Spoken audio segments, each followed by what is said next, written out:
tours of Americans, and I think other foreigners as well, French, British, coming to Egypt with tour guides, spending time in the Great Pyramid, and not being told anything about the history as derived from archaeology, but being told about Atlantis and lost civilizations like Lemuria, contact with extraterrestrials, comparisons with the Incan stone masonry in Peru, alternative New Age tours.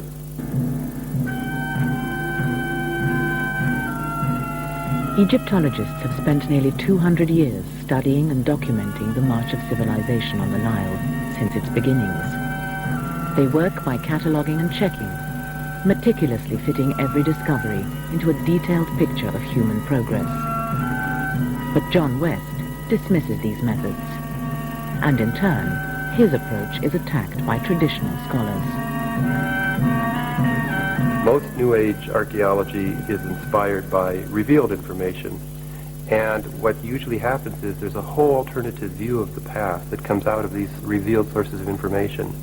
Then it's a classic confrontation when they extend themselves out into the physical world and test these ideas. It's classic not only for New Age archaeology, but for religion and worldviews in general.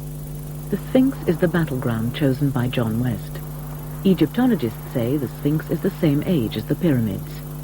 But the date of the pyramids is easier to prove conclusively. The name of the pharaoh Cheops inside the Great Pyramid dates it to 2550 BC.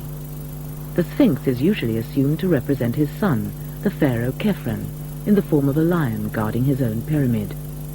A life-size statue of Khephren was discovered near the Sphinx. Important proof for Egyptologists that the Sphinx is Khephren, but not for John West. He thinks the Sphinx's face might not be a portrait of Khephren at all.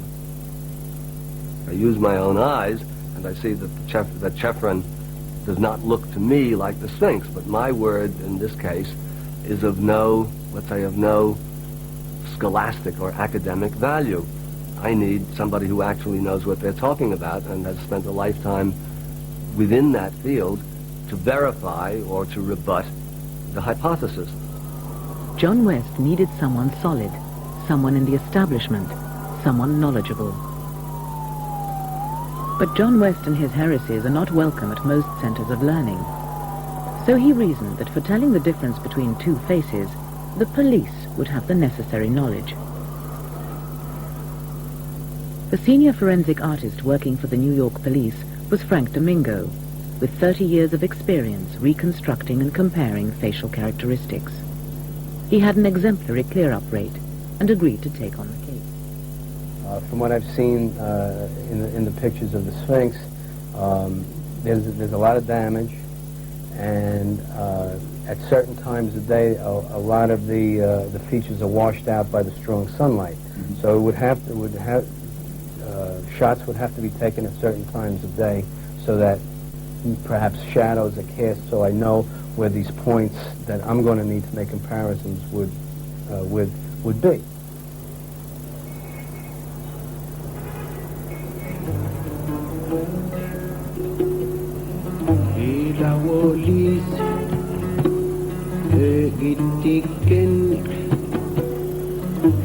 Cairo. Frank Domingo went to study the faces at first hand.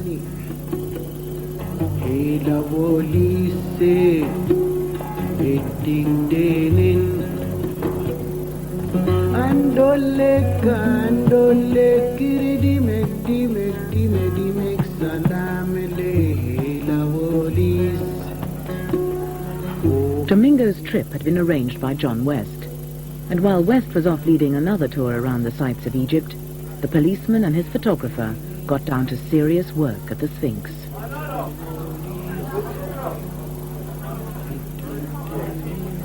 I would like it as close as possible. I'd like to get as much detail in it as we possibly can. Okay.